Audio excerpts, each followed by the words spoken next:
everybody, this is Rick with AmazingAccuracy.com. Today is January 8th. It's 2:18 p.m. Chicago time. Now, I thought now was a really important time to upload a video on this subject because of certain things that are aligning. Okay, for those of you who do not know me, I focus on time cycles. I've been working with time cycles since the late 80s, so that's been about 3-4 decades, I guess. I'm losing track of time as I get older and older.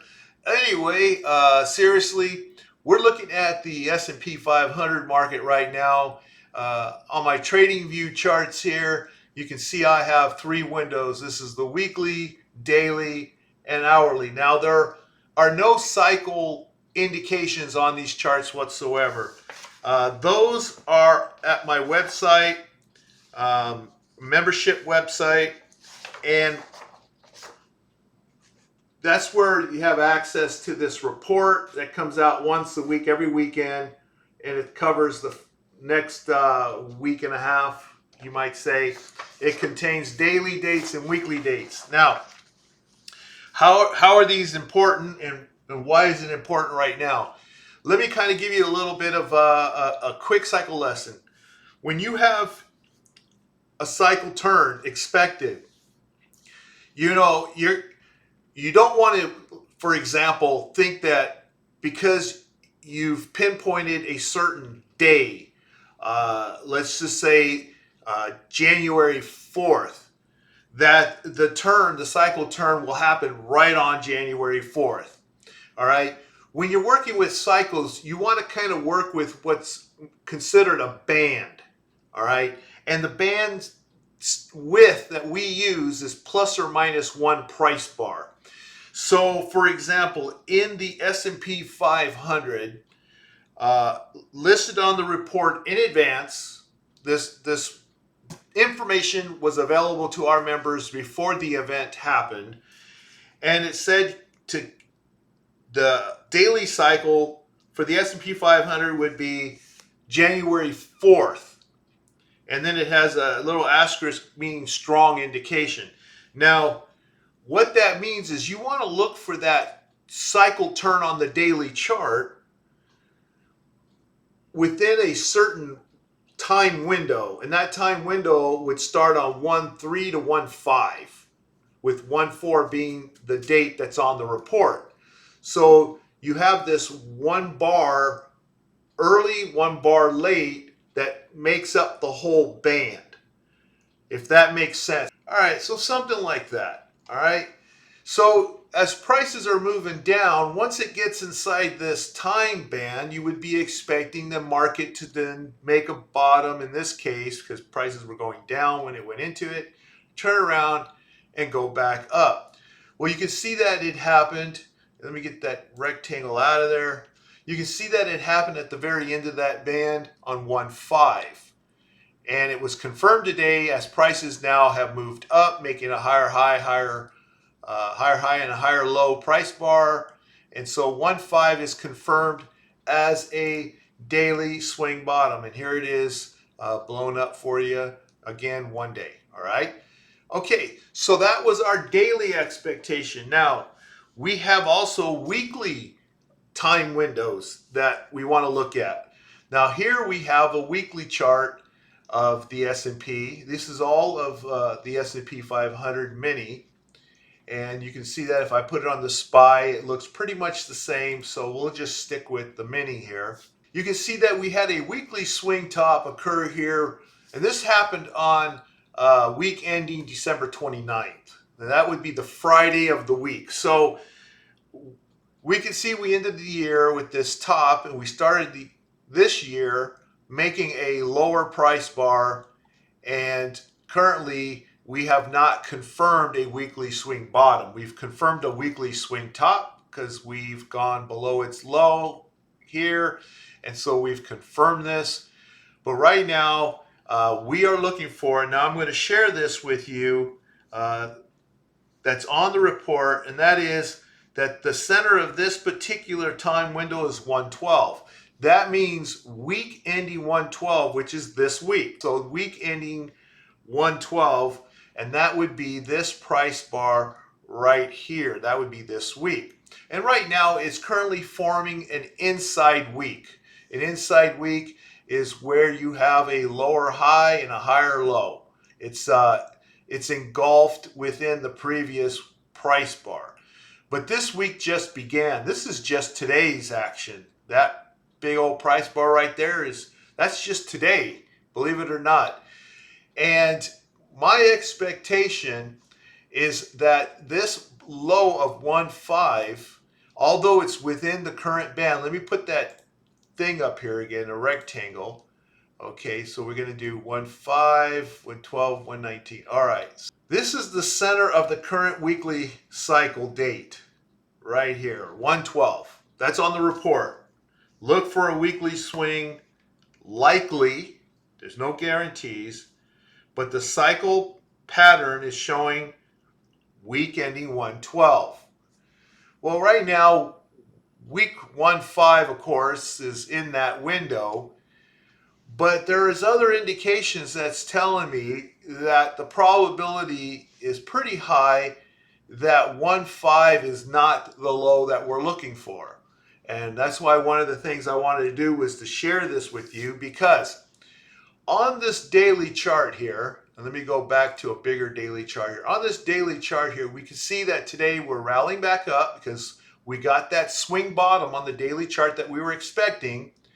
And I believe that we will likely see a daily swing top that will not be above this recent swing top. So in other words, it will be a lower swing top. And when that happens, I'm expecting prices to move down and likely take out that swing bottom that was made Friday morning. And the reason why is because the current daily window now, there's another one that's already come up really quick, and that's listed as 1.9. So we're looking for a swing top to occur within one bar on either side of 1.9. And then following that is 1.15, which is the 1.12, which is the Friday of this week, or Monday, which is one day late, which falls in next week. And I expect that to be the low. That we will likely move lower either this week, make that lower weekly low, or as early as next week. I'm expecting the weekly low to be this week or next week, which is the middle and end of this band. I hope that's clear. I know this is a lot of information being thrown out there. All right. Right now, the daily is moving up. I'm expecting that we'll probably hit resistance either today or we'll hit it by tomorrow. We'll hit resistance. And I'm going to show you now where I see the next resistance level. It may stop at that level or it may go even higher, but I do not believe that it will go above the high that was made on December 28th. I think is a real strong resistance right now on the daily that we're getting close to. I actually have it shown here, 48.10, 48.11, 48.11.50, around that area, 48.10, 11. And the reason why that's the first area I'm looking at is, let me bring up my other chart here. All right, this is my provisions charting application. And if you'll notice here that 1.5, the low of 1.5, which was Friday, hit real nicely square support right here. And I was expecting a swing bottom to occur based on that 1.4 date that I had given you. Right here, 1.4. Okay, 1.4 here in the window. So that was that window. All right. Now, we can see that it hit that support really well. And then, of course, if we go back to the daily, you can see that prices now have been rising off of that. It's not showing on this chart yet because this is not real-time data. This is end-of-day data. And that means that this chart is not updated yet until this evening. But what I have done is I've just simply moved my cursor up to the next downward level here and found it to be 48.10. And then just for giggles, I applied Fibonacci retracement on here. Wanted to see if I could get confluence. And I did. 78.786 comes out to 48.1164, which is basically 48.11 and a half for the E-mini. And so they're both crossing the same area here. So that's one area to look for. And then, of course, if it breaks through that, then, you know, you've got like 48.25 before it hits up here to 48.41, which then is the previous top. But I would like to see that it stops at resistance here at the 48.10, 48.11 area. I think that's a good spot to look for because it's highly probable that it would hit that zone and stop there. But if not, then you know, don't stick to a belief. You know, wait for some confirmation. In my case, my confirmation will basically be that when it hits up in this area, if it holds, and then if I look down at a lower time frame chart, let's say I get into a 30, or let me bring that up. Here's a 30-minute chart, and or a 15-minute chart, whatever one you happen to use, it really doesn't matter. But when it gets up here and it hits this 48.10, 48.11, if I see it start to turn down, and if it breaks below my moving average, my little support band, whatever it is that you choose to use, or maybe you use VWAP, whatever the case may be, you all have to have your own, whatever your confidence in type indicator, and go with that. But once it confirms by breaking below it, in my case, I'm going to use this algo band here, and once it breaks below and starts closing below it, I'm going to go, yeah, that looks pretty good. Oh, sorry, you're not looking at it. Here we go. All right. So in this case here, I just threw up a 15-minute, for example. So if it hits right here, 48.10.11, then I see it break below my support band here. You can have moving average. You know, maybe you have a 5 moving out, a 10 moving, you know, a 13, whatever. Whatever you're comfortable using, whatever you're using for confirmation to get in intraday, whatever. In my case, I'm just going to use this algo band here. And once it breaks down and starts trading below it, you might want to use maybe the 5 and 10 moving average EMAs with 5 breaks below the 10. At the same time, price breaks below them both, and it has held your resistance. That might be a signal for you. Okay, I can't talk, you know, an actual trade for you to take, whatever. That I have limitations by law, so I'm going to give you my analysis, but you have to make your own trading decision. So basically, I'm looking for to see if it will hold. I'm looking for it to break below whatever I consider a good little support, moving average, or band, or whatever the case may be, or maybe TTM squeeze, or whatever you're using. And that, to me, would be my early indication to put on perhaps a put or something like that. In my case, it'll likely be a put on the S&P, and look for it to start trading down. And then what would tell me that I made a big mistake and I need to exit out of my trade so that I minimize my losses? You should always minimize your losses. Don't stick to an idea if things don't work out like you think it will. Well, in my particular case, if I get into a position, for example, I'm going to get into a put position.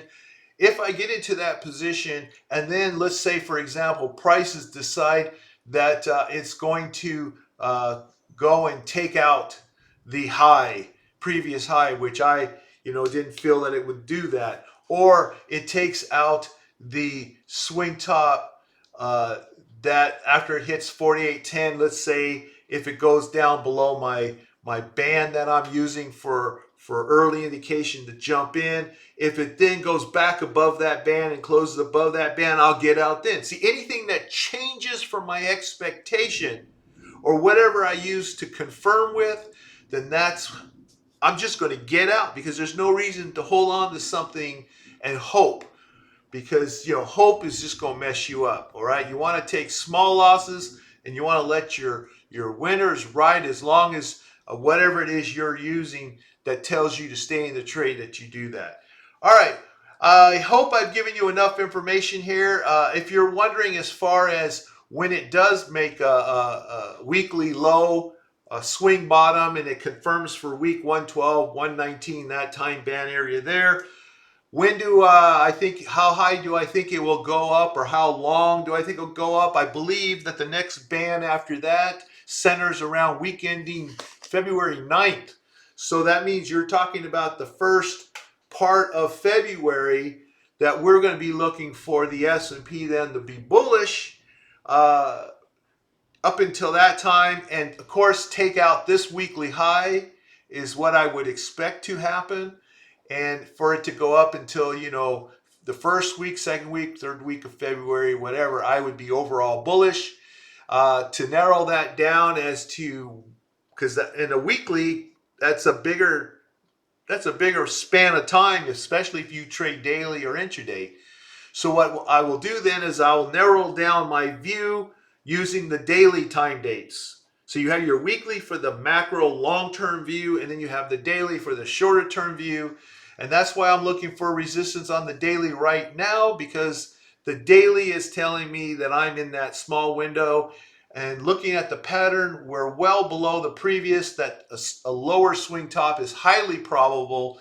And that's why I don't have to wait until week 112 or 119 to take action in this market. I hope that helps you guys. If, you know, leave your comments, questions, and everything down below. If you haven't subscribed, please give me a thumbs up, subscribe, and click the notification bell so you'll be informed of my videos when I do upload them at critical times, important times, just as there is one now. Well, thanks again for watching, and I'll see you next time. Bye.